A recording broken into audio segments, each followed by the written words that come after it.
Good afternoon, everyone. Welcome you all to our annual Remembrance Day Assembly.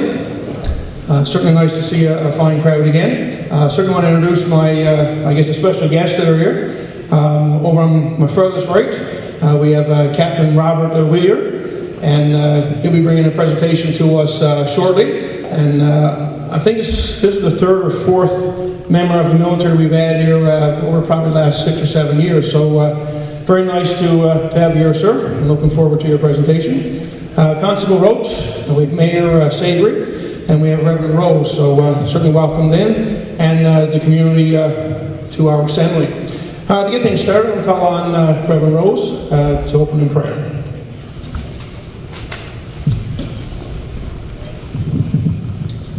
God of peace and love, as we once again gather to remember all those who serve you and our country, we remember that in Jesus you called us to be people of peace, saying, "Blessed are the peacemakers." Today we give thanks for all who have chosen to serve their country. We give thanks for their bravery, their commitment, and their love.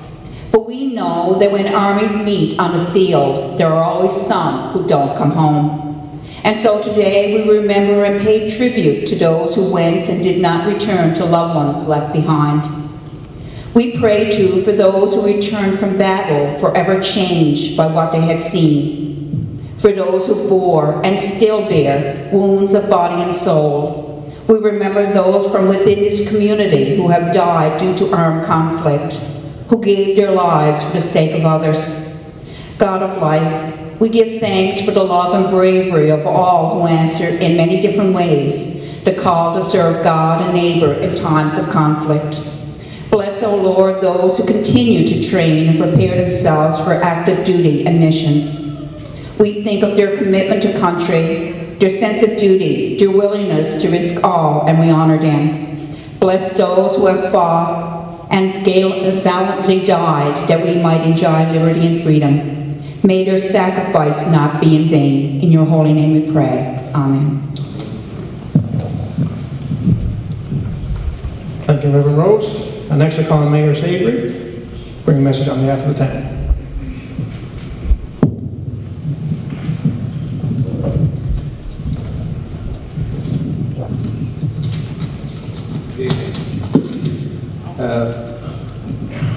It is my pleasure as your mayor to join you today to make a few remarks on behalf of the town of Burgeo.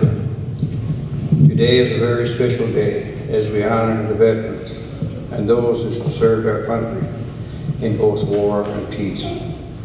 The town of Burgeo has had a significant number of young men and women who have served in our military over the years. Many families in Burgeo, including my own, have had family members who have served in our military.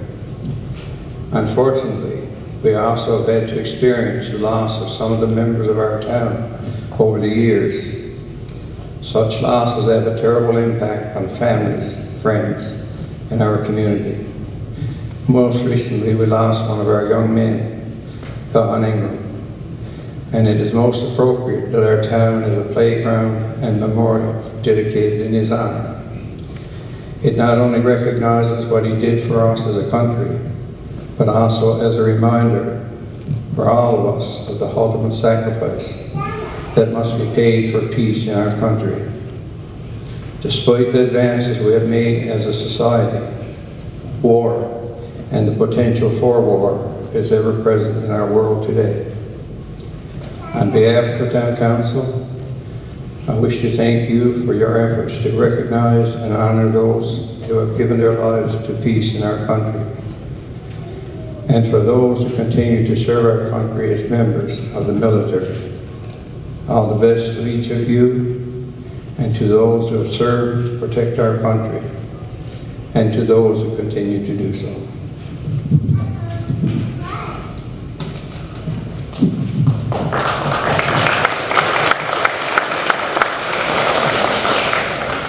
Thank you, Mayor Savory. Next, three or four items we have. Our classes in K-6 are going to do some things for us. So I'm calling the K-1 class to go first. The K-1 class will come forward.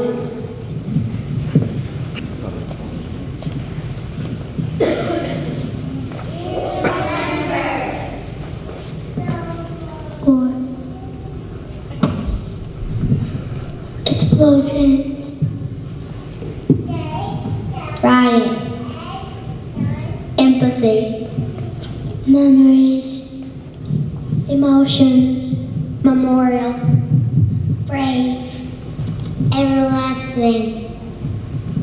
Remember.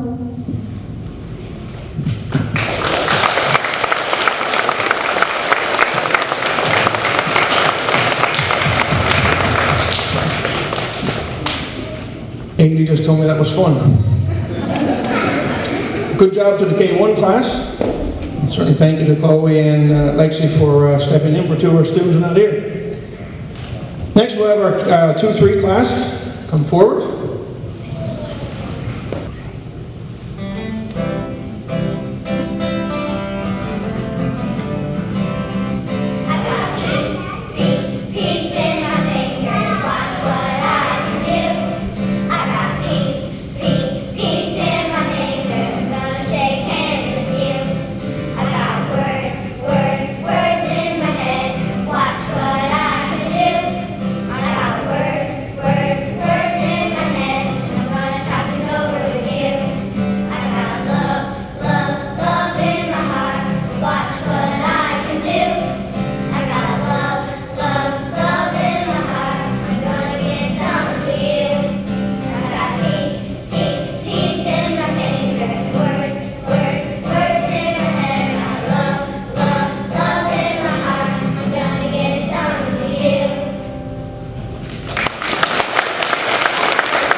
Awesome job. A big thank you to Shana's dad for helping out. Just want to let you know, sir, that we had a staff dinner of the week and your name was brought forward, so you might get a few calls from some of the teachers. Next we'll call on the 4-5 class. Come forward, please.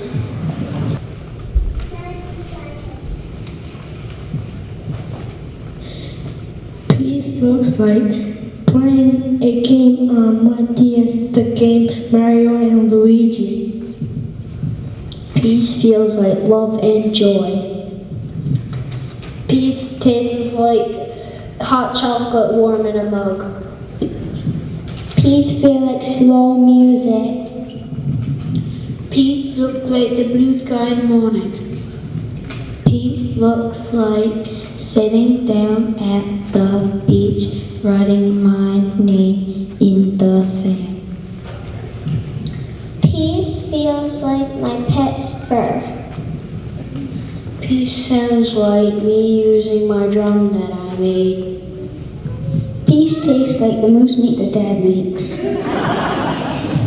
Peace looks like my backyard in the woods looking at the trees. Peace sounds like me at my cabin and the fall leaves rustling in the wind. Peace looks like my mom making food. Peace tastes like chocolate chip cookies.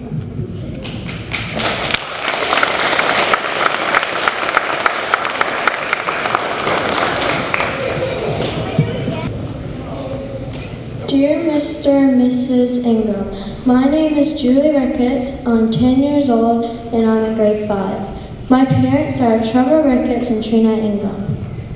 My grandparents are Wayne Ingram and Susie Ingram. My other grandparents are Edgar Ricketts and Sylvia Ricketts. I'm sorry for your loss on August 3rd, 2006. You raised a wonderful man. Vaughn did a good thing for the people in Canada. Now we got freedom because he fought in the war. Our teacher told us a lot about Vaughn. He seemed like a very nice man, even though I wasn't born when he fought in the war.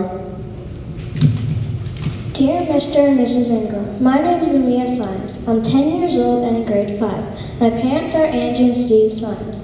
My grandparents' name is Dan and Leona Strickland. Your son, Vaughn Ingram, did something very good. I'm sorry for your loss of your son on August 3rd, 2006. He was very young when he died.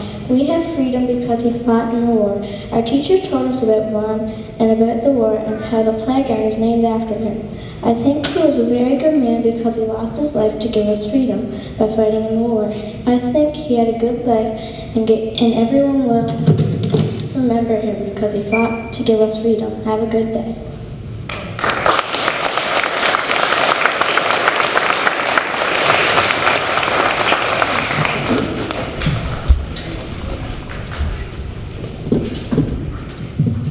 Thank you to the grade 4 or 5 class. Good job. And we have our grade 6 class next. Come forward, please. Our country has had a long tradition of defending the rights of all people standing up to bullies. Sometimes this has led Canada to go to war. In 1914, we went to war with Germany and with our friends for over 4 years before we won. 21 years later, we again had to fight, this time for 6 years. To help defeat the Nazis, it was hard and dangerous, but we rebelled. Canadians have fought in other conflicts since then, both to keep the peace and stop people from abusing the rights and freedoms of others. Many brave servicemen have been wounded fighting for Canada. Too many have paid the ultimate price. We are thankful to live in a free country because of the sacrifices our brave soldiers made for us. Their bravery has given us freedom, their determination a model to follow, and their victories a nation to be proud of.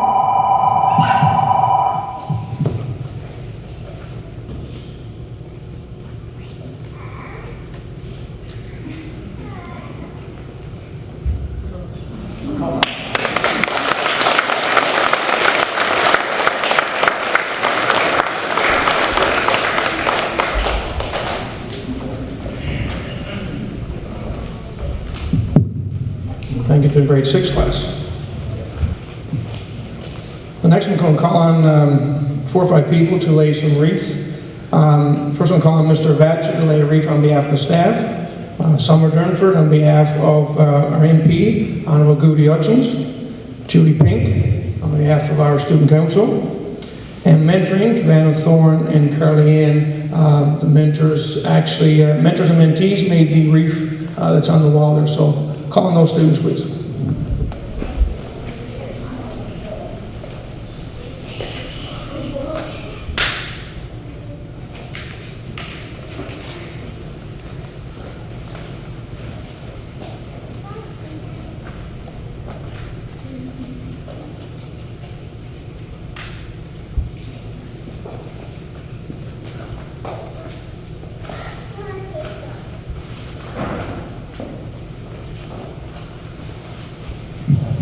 Thank you very much. Next next one we'll call members of the Lions Club. Every year we have, the past number of years, a peace poster contest. And pretty appreciate the support of our Lions Club. And we have first, second, and third place winners for the peace poster contest. It's my understanding that this year the first place winner will go to the regional, I guess, qualifiers, which is actually going to be done here in Burgeo. Good afternoon. I am here today in place for King Long Max Pink, who is out of town. It is always a pleasure to visit our school, teachers, staff, and of course our wonderful students. I just love to come to this school and compare to when I was a student many years ago. I grew up on Ox Island and went to a one-room school there with just one teacher and 44 students from kindergarten to grade 10. In 1963, a modern school was built right here where Burgeo Academy stands today, named A.J. Matthews. And that is the day that I came from Ox and began my high schooling there. What a difference from Ox Island School to A.J. Matthews. This year, the Peace Poster Contest is celebrating 30 years of peace and is proudly sponsored by Lions International. This year's peace poster theme is the future of peace. We would like to thank the students here that took part in the Peace Poster Contest and wish each of you the best in your studies and your future education. I have some awards to present to our students that took part in the contest. Our third place poster, Caitlin Cole.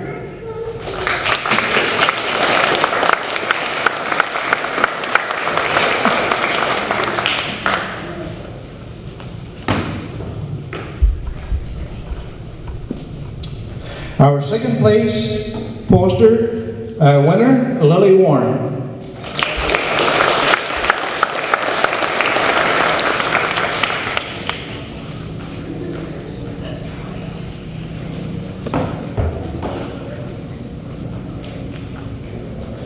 And our first place local peace poster, Kennedy Luston.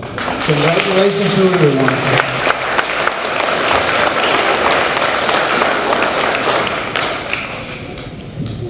Thank you so much. Thank you, sir. And congratulations to those three students. And once again, a big thank you to the Lions Club for their continued support to our school and obviously our students. Now next, sir, you're going to be up. So I'm going to ask that our other guests on the stage, you can have a seat down below. So we're going to put the screen down and give us a couple minutes and Captain Wheeler will do his presentation. Good evening, special guests, Reverend Rose, Mr. and Mrs. Ingram, teachers, staff, and especially the students. My name is Captain Robert Wheeler. I'm out of Bolingbrook, working now with the Royal Newfoundland Regiment. And it's a privilege for myself and my wife, Anita, to come down to Burgeo today. Not my first trip, but hers, and I'm glad we picked the time to come down so you can see the countryside. Absolutely beautiful, and we certainly feel the warmth of being welcome here. So I'm going to be a little bit unprecedented I don't have anything scripted, so I'll just be speaking from my mind, from my heart.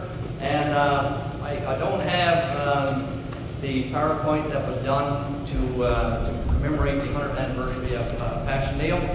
And this presentation I'm doing is pretty much open for any audience, and it's based on my experiences in Afghanistan in 2007. And each one of those slides will just offer some pictures, and each picture, of course, I'll be able to speak to it because it all brings back some pretty vivid information for me. So this is some of the pictures of the countryside and their patrol going down of one of the streets of the northern part of Afghanistan called Argendam.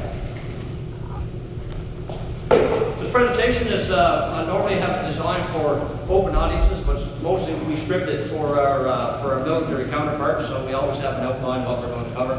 So some of those things does not really relate, so I'll skip over some of them. If there's any questions on acronyms that you may see, or I may mention that you don't know what it means, just stop me and I'll quickly just identify exactly what I'm talking about. I'll skip over that. So So I work with a CIMIC team, and that stands for Civil Military Cooperation. So basically, the military worked in between the military and the people. So we kind of represented the military version and helped our commander get to know what the population was all about. So we dealt a lot with the governance side of the governors and elected officials, right down to the municipal levels that they had in all the smaller villages. Again, bear in mind, that country had very limited amount of educated people. And some of the stories I'll mention a little later on, I'll identify some of those things. But so we worked for the security portion, and we were project managers, and we also worked with the governments, as I mentioned. So that's what we did. We were tactical operators. We went into the field, usually a couple of patrols every day. Our area of operations was very extensive. We tried to make sure that we got back before dark, if we could. But there were many times we had to leave like dark in the morning so that we can get back before dark at night. And so we had a significant amount of partners with us. We had other government departments, RCP members were there. We had a team of about 8 or 9 guys there at that time.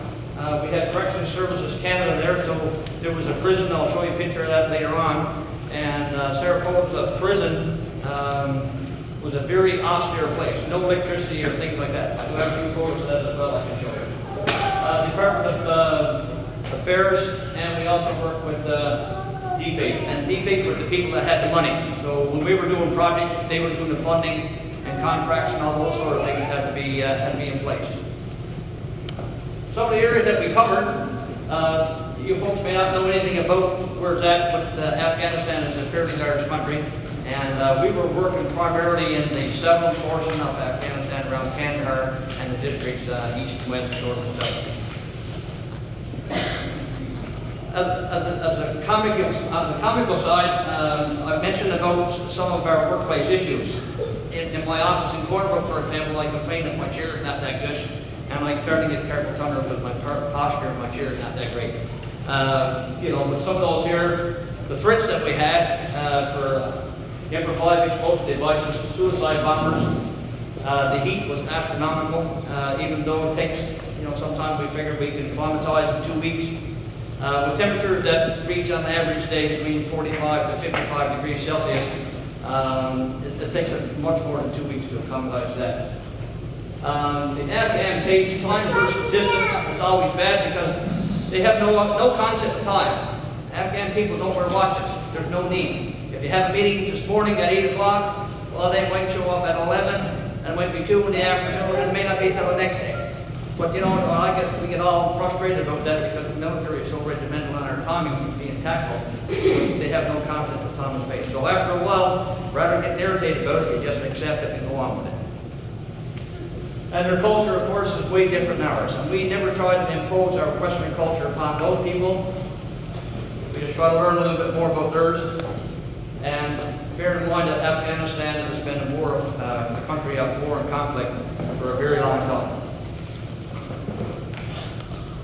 Some of our kit, we had the bottom left-hand side is our vehicle was that we normally did our patrols with.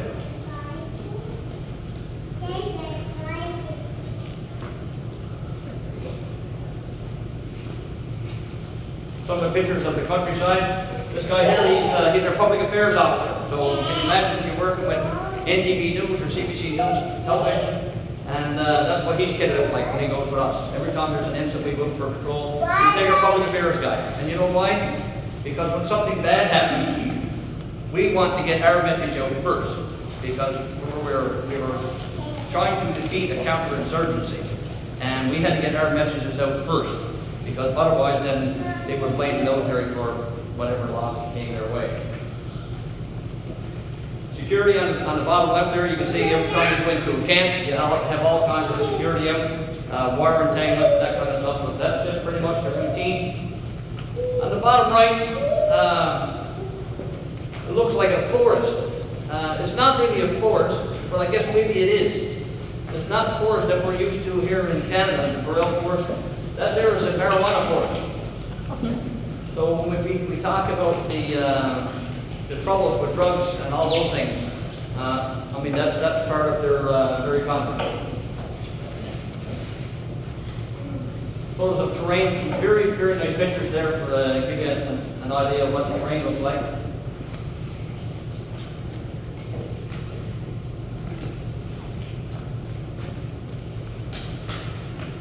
We did a lot of activities, and a lot of the activities that we performed were kind of in situ. There are times when you plan to have a meeting with some key leaders. We call it key leader engagement. It's great when they come to us and we sit down in an organized fashion and discuss matters of what's on the agenda that particular day. But a lot of times those meetings happen impromptu. We're down the side of the road, and sometimes that's what happened here in the top left. That's myself and another guy just had the meeting in the center. All of our guys are on the outside looking out the cordon so that we have security in the center. We can carry on with our business. This street here is cleaned up now. We have cleaned up. It doesn't look very tidy. But those streets were littered with garbage. So anytime we got a lot of garbage, it's a wonderful place to hide something that will boom. So we don't clean it up. We encourage the people that live there, because if you leave it there, we talk about health conditions. They're still fighting tuberculosis and polio on a very high level. Usually 1 in 5 children will pass away before the age of 10. Statistics are terrible. So what we have here in the center is a gutter that we put in. They put it in, we kind of paid for the project. But it takes away all the sewage that runs out to the street, hits the little gutter, and be taken away. So basically, one way that we were able to minimize the threat of IEDs, and also to help out that part of the city for disease and disease control in particular. Water that we take for granted when we brush our teeth in the morning, we turn on the cold water tap and we brush our teeth for 5 minutes, whatever it takes, and the water runs for 5 minutes. The amount of water you use for brushing your teeth is more than this family can have for a full month. Sometimes they just dig holes in the ground, the people washing it, they drink it, and the animals drink it. It's absolutely astonishing. You can see the conditions that they live in. Here we're down about 6 hours south of Kandahar, out into the desert. There's a small village there. And when I went there, it was probably the first time my strings of my heart were really tough. The guy had the children line up, and the kids would come over and kiss my hand like I was royalty of some sort. And all I've done was initiate some projects so that they could put in some wells. And it's all done manually. The tripod is set up, they have a steel pipe in the center, they bring it to the top, and then they let it drop. And they bring it to the top, and let it drop. And in about 2 weeks' time, they make it water. If they hit a rock, they move it left or right, and they start all over again. The average wage in Afghanistan per day is $4. That was like getting paid $15 an hour here. So whenever we were doing projects, we would pay them $4 a day. I could work on a project at a maximum of $5,000 that I can improve on my own. So a lot of times I'm out in the field and I come across a situation where one of the elders would identify a need for water. So I would say to the guy, how long would it take? Do you have the capacity to dig a well here? Yes, he said. Do you have workers in your own village that will be able to perform the work? Yes. Would you like to be the foreman? Would you be my manager? He said, yes. Well, if you be my manager, I pay you twice as much. I pay you $8. So that's good, because now we got somebody overseeing the project, the work is done, and this village elder now becomes the guy that's responsible for getting this work done. And all the people in the village look up to him very much so. And so with those projects, we generally can employ about 50 people for 2 weeks. And most of the wells, or whatever we're doing, work-wise, they're able to perform themselves. Again, that's not us doing the work, that's they're doing the work, and they have ownership. This particular case on the right is a graveyard. You can't really see it now, but outside of the graveyard, I told the guy in the village, make sure that you don't put the wells in your backyard. sometimes you have to spread it around everybody else's part of the village so that everybody don't have to walk so far to get water. Make sure you spread it out equally everywhere. In the cemetery where there's all those flags, those are distinguished people that got killed for whatever reason. And the guy put a well right in the graveyard. I have no idea why, and I didn't ask, but they did. I don't know if they're a religious thing that they wanted to have water for people that already passed on or not. I don't know, but I certainly wouldn't encourage to drink it. Whenever we put in wells, those people are, they have a lot of initiative and ingenuity. Sometimes, if I tell them I'm going to pay, $3,000 or $5,000 Afghan dollars to build a well, all they do is just pour a concrete pad, put a piece of pipe in it, and a lever on it. So when I go back to make sure the project's done, I can look and see it done. I got 10 wells done, so I paid the guy. Not one of them got water, they just put it there and every drilled a hole. So now what I have to do, we always get the kids to go over and pump some water. Okay, that's one check. Because sometimes they will do that just to get the money. The work is never done.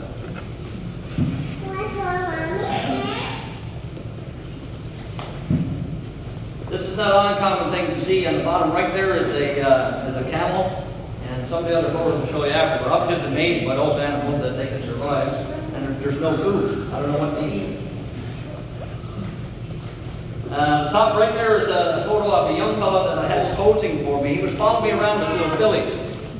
And normally, we don't want the kids to follow us around because we need to be aware of what's happening around us all the time. So a lot of times, this little fellow here, he was tagging me around the whole day. So I finally had to get his picture. And their village elder came to the Provincial Reconstruction Team headquarters, and he had a photograph. Obviously, he couldn't speak English. And I couldn't speak Pashtun, but he was trying to tell me what he wanted. In this picture, I had no idea what he was looking for. So with my interpreter, kind of figured it out, and he had a picture of a body of water sitting in the middle of the village. And what he was trying to tell me was there was a lot of mosquitoes in that around. And the mosquitoes were causing all the diseases to be picked up as a pool of water, which happened to be sewage water, and was getting the kids sick. So basically what we ultimately done was they dug the canal and lined it with concrete. So all the standing water will now be washed away. Little things like that went along. And on the bottom left there is a photograph of a vehicle checkpoint. You can't see the visual there very good with this projector, but some of those kids on the top, 15 years old. He's an Afghan policeman. 2 weeks in school, and you get out and you're a policeman. I don't think you're going to receive much training in 2 weeks to become a policeman. Certainly not at 15 years old. Just to give you an idea of the culture that we're looking at. We came up with a plan. And our plan was to get the people to come up with their own solutions. Because if I told you how to do something to fix your problem, to still mean fixing your problem. What we wanted to do was get them to fix their own problem. I asked one guy, I seen the water running down the side of this road. And I said, you guys have no water. Everything is perched around, the earth is all big. I said, how come you have no water? Why don't you use this water? Oh, no. That water belongs to a village about 2, 3, 4 kilometers away. If you divert the water away from that there, there's no doubt that somebody's life is going to be expected is going to be reduced. So they can't take the water that belongs to somebody else. They have to get their own. So what we ultimately did was find a reservoir of water, and we had the individuals dig the canals themselves. It'd be not uncommon to have folks 75 years old and kids 6 or 7 years old with a pair of flip-flops and some kind of a robe, baggy pajamas, digging the canals to bring water into their own villages. The dynamic difference between the start to the finish is that all this brown earth, you'll see later on, just changes into a green pasture. It's just absolutely amazing. So again, they took ownership for what they had. This one here is there was a non-government organization called Roots for Peace. They were American-based, and they had barrels of money. Remember I said like to spend $5,000 on a project? project that Max like to spend. Well, those guys would come to us like with millions of dollars. We can't spend the money. How can we spend the money?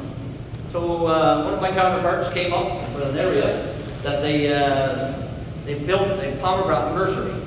And each plant, after the first year, you cut it 5 times and you make 5 more plants. So you can see that it don't take very long to make something turn into that. And pomegranates are a big export for the economy.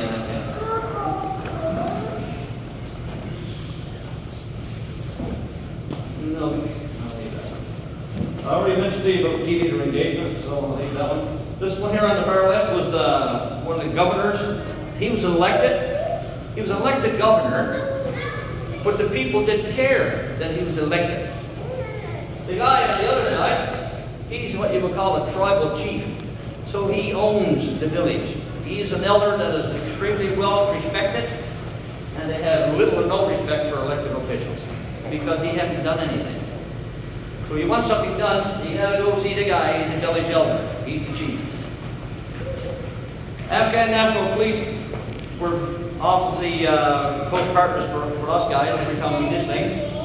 But they were very hospitable as well. They would invite you to come over to our camp for supper. And this is where they served you. They took all the trays of food and they laid it on the ground. Most times they had a piece of carpet or a blanket they would put it all on. And many occasions the guys would come in, haul off his flip-flops, and he'd walk out laying down the trays of food amongst everybody. And you see his dirty feet is all over the place. I don't know when he washed his hands last, and you know that if you eat any of that, your Canadian body is going to be pretty upset very shortly. So you know that if you eat that, the next 2 days you're off work. So I used to eat as often as I could. But we had a pretty good partnership with those people, I can tell you. They were not trained very well, but I've never seen anybody with that kind of courage. They did a lot with nothing. Education, all right. I mentioned to one of the classrooms this morning, in grade 2s, that in Afghanistan the girls don't go to school. And you know why? I would say to those elders, those guys with the big gray beards, how come the girls don't go to school? The girls don't go to school simply because they would be taking a chair that the boy is supposed to be in. The girls got to stay home and do the work. They cook and they clean and they have their children and they just be a good wife. What do they need to be educated for? By the time we left, 5 or 6 months later, I asked this guy, and he was from one of the northern districts. They were building a school, and he wanted the wall put around the school. And the wall cost more than the school does. So why do you want a wall around the school? Well, it's like the old ostrich. You stick your head down in the sand, and because you can't see nothing, then that means no one can see you either. So then he said, now the girls can go to school, because people won't be able to see them, that they know that they're in there. But at the end of the day, their minds have shifted because they recognize that the girls is the ones that do stay home. And the elders now saying the girls go to school now because when we teach a girl, she stays home and she teaches all the family. So we'll be educated, he said, one girl at a time, one family at a time, one country. And that was your concept. But that wasn't yesterday. We had a couple of the ladies with us that worked a lot with the education side and female matters, like, Women's Day, they had that there as well. But they were limited what they could do because to be captured by the bad guys was bad enough for us, but it would be unacceptable as females. So it was always a very limited amount of time that they could get out. So those ladies certainly had the same training that I had. They were equipped with what I could do, but their interests were kind of steered in a certain direction. I mentioned to some of the classrooms this morning that I had some photos of kids. The children that were 9, 10 years old, you always saw that. They had a kid on their shoulder, on their hips, sometimes 2. Seldom did they have anything on their feet. The guy up on the top right-hand corner, We're going to this village, and we see these kids coming. They got huge packs on their back, probably about 10 or 11 years old. All they can swagger, 50 degrees Celsius, nothing on his feet. But look at his face. He got a small ear there. And I said to my interpreter, why is the little kid small? And he's small because he got food for his goats. He's pretty happy for it. Some of those photos I took, and majority of them I didn't take. We usually have professional photographers versus combat photographers. They would take the photos, and of course they would share with us. So like those photos were taken probably 100 meters away. Different plans, and we was after a while be able to distinguish who was who by the clothing that they wore. I got to tell you a story about this guy in the bottom. Okay. His name is Sergeant John Sloan, and he's from St. John's, Newfoundland, and he worked with the correctional facilities at the Majestic Penitentiary. When we got ready to go to Afghanistan, he is a big boy, just as big as he looks. And he works out every day. If he can't work out, he gets very frustrated. He got muscles everywhere. And he got a hurt the size of a football. So he goes out to this village one day, and this little fella's there.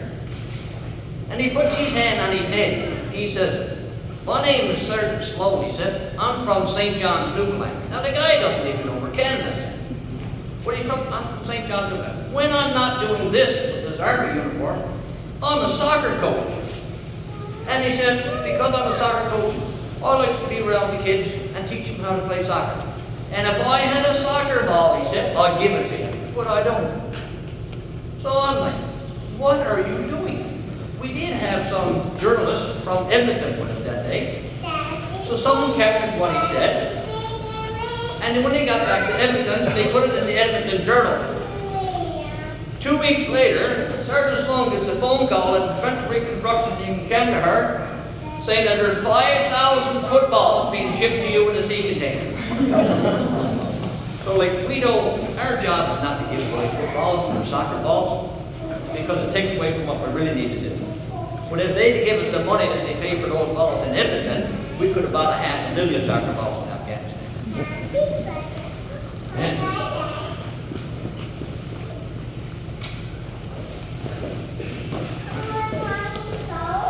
okay, talk to you about the Air Force President, Mr. Benham. Oh. Okay. The prison, there's only one. And you often heard tell of solitary confinement. Well, there's no other. That's all there is. If a woman gets charged for something and goes to jail, she brings her children with her. Do you know why?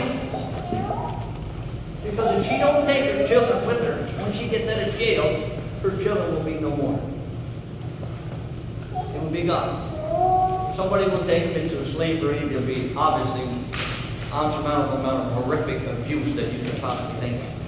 So when a woman goes to jail, her children goes with her.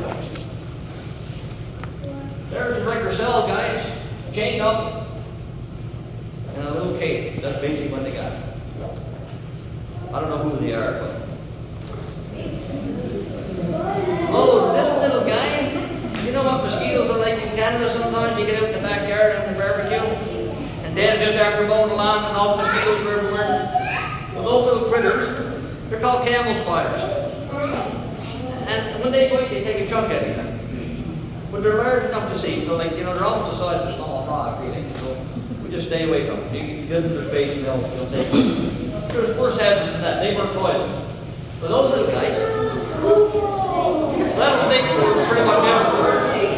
And the top left, there's a scorpion. And the thing with a scorpion is that sometimes you see them. They're like, you know, 6 or 7 or 8 inches long. Wow, that was a big one. And the guys will tell you, don't worry about the big one. The smaller they are, the more potent they are. So if you get bitten with a small scorpion or get stung with one of those, it's not a very good day. So you avoid those at all costs. In the nighttime, it's not uncommon for them to seek some shelter. A lot of times they go in your boots. So anytime before you put your boots on, you give them a little shake. I do it now at home, I just don't massage them. All right. One of my other counterparts, just outside of our professional reconstruction team, the British soldiers were passing through Kandahar one night about 1 o'clock in the morning, and they were ambushed. And the Brits were like the Americans. They were lined up in their Humvees, and they had 50 caliber weapons on the roof. And when they got come under attack, they all opened up. So every weapon was firing in that direction all the way through. And some little kid, 6 or 7 years old, gets caught in the crossfire and gets killed. The next day in the Kandahar newspaper was written how the British people, British soldiers, don't care about the Afghan children. They couldn't care less. So what we did, because we knew what their culture was about, we went and got a goat. Now this may seem silly, but in that little poor family of 14 or 15 children that have no money and very little food, so the little kid dies, all of their relatives come. Now they got to feed everybody. So that poor family now becomes much, much poorer. So we took the goat. We paid $200 for that goat, by the way. Yeah, he's a nice goat. We never forget my name because he wasn't going to last too long. But we had a goat. We had a couple sacks of rice. We had some pots and some cooking oil. We put on our weapons and our ballistic plates and all that kind of stuff, and off we goes down the street, goes into buddy's compound, and he comes out. We present him with a goat. Guess what was in the newspaper the next day? The British and the Americans could sure learn from the Canadians because they know our culture inside out. So I mean, for us, this little $200 goat was a home run. So when the Canadians were going out to do things, we were well respected because we recognized things that a lot of other people just didn't listen to. And I had a lot of bonding relationships. They didn't have to be with our other government departments. It had nothing to do with the National Police or the Afghan Army. This guy here is a very interesting story. We were on our way on a very long patrol one day, and the walls that they have, everything's in a compound. If there's water, it runs by the side of the roadway. And the walls got a wave in them like this. It's like the old guys used to make the farms. They put up the fences. They didn't nail them. They went like this, right? Back and forth. And that's what the wall was like.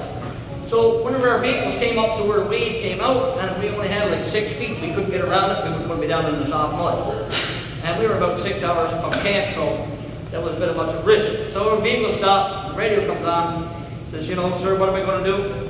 I said, punch a hole through, we're going. So he backs up the lab and punches a hole through the wall, and off we go. So that evening on the way back, I stops in. I said, who owns the farm? Who owns the land we just crossed? And this guy comes forward. And I said, I got out of the vehicle and I went over to him and introduced myself. And I said, we knocked down your wall this morning, and we're from Canada, and I just want to pay you for the cost because I'm sorry we had to make the damage. And he's like, well, no matter, don't worry about it, you know. I said, no. So no, he wouldn't take any money. And I said, well, how long would it take you to fix this wall? He didn't know. I said, maybe a week. So I paid $4 a day, as I mentioned earlier. So in Afghani dollars, that's 200. So I gave him 1,000 Afghani bill. One bill, $1,000. $1,000. 1,000. And you know, and he looked around and he said, see them walls? They're all mine. He said, knock them all down. We're all getting a good chuckle out of that. Now this guy up here, we was under on a patrol up in northern Arkansas, and we came to a river. It rained. The first time it rained in Afghanistan was 7 years. So where the road used to be, now is a river. We have no idea which way to go. And the last thing you want to do is get your vehicles up the river. So this guy here, he belonged to one of the tribes, and we fell in behind. He showed us the route across. So when we got back and we wanted to just show him our gratitude, we gave him some our ration packs and things like that there. So it was food. And anytime we give an Afghan person a meal, they're very appreciative. Can't see this one on the bottom. There's a little fellow. He's 13 years old. His dad is an Afghan National Police worker, sometimes at the Preventive Reconstruction team. Oh, he was so proud. So the guy brings him over. He said, come over see Captain Wheeler. He said, tell him what you do. He said, I go to school. Oh, do you? Good for you. What grade are you in? I'm in the 2nd grade. I'm 13. And he's so proud that he's even going to school. So imagine, you're 13 years old in second grade. Well, he could read and he could write. I said, your English is better than mine. So I mean, he was learning to speak English and learning all the basic stuff. So a little fellow, I mean, it was just joyous for me to meet him, but a lot of times you figure they're 6 or 7 years old at this stage of their life.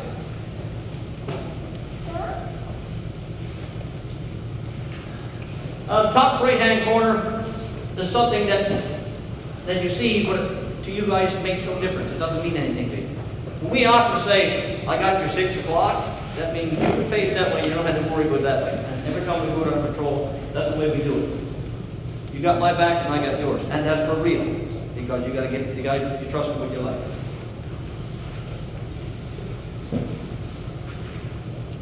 So I remember probably in May, my boss said to me, he said, you got to go over to see the commander. He wants to know where you are with your projects and how much money you got spent so far.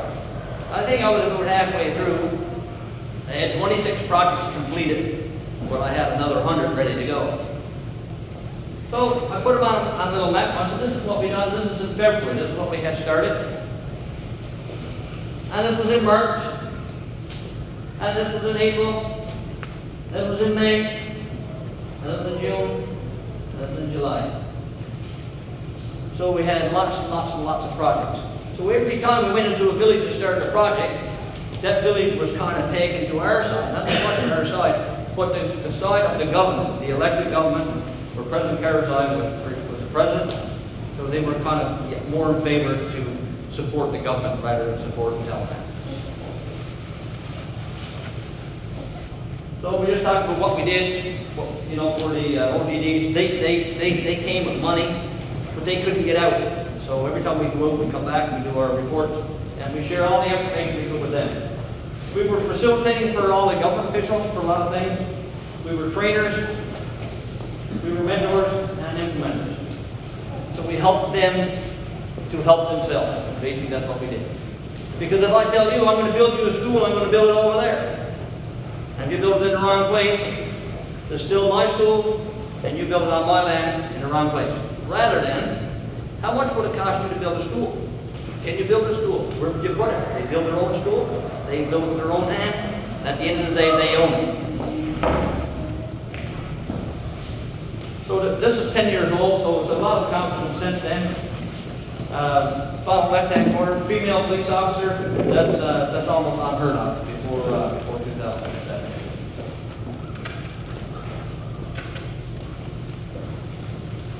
This is typical what you would see on the bottom right-hand side. Little small building, everybody sits on the floor.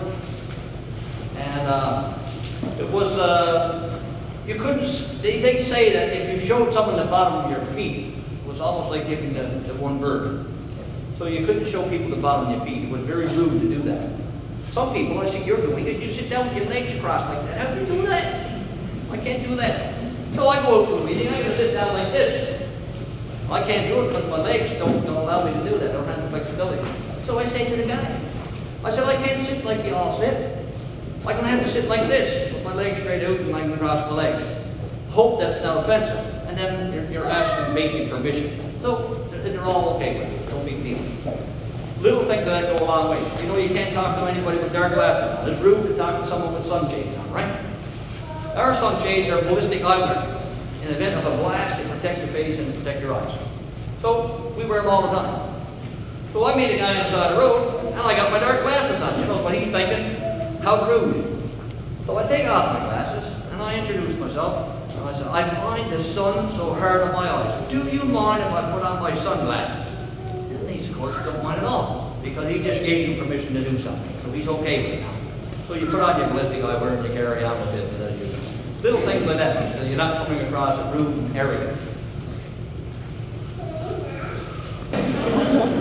That pretty well does it then. Folks, thank you very much for inviting us. My wife and I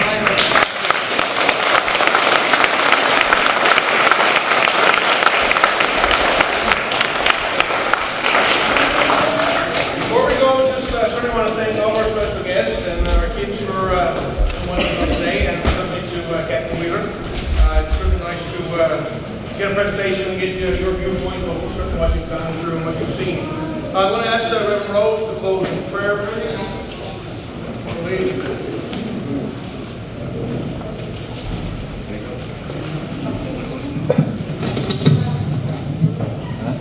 God of love, as we have remembered and honored, awaken and strengthen our commitment to work for peace, true peace. Help us to remember that peace will never truly come from a gun barrel, but from the depths of our hearts. Help us remember our calling to be peacemakers at home and abroad, in the big things and in the small, and may we never forget the cost that has already been paid. In your name we pray. Amen.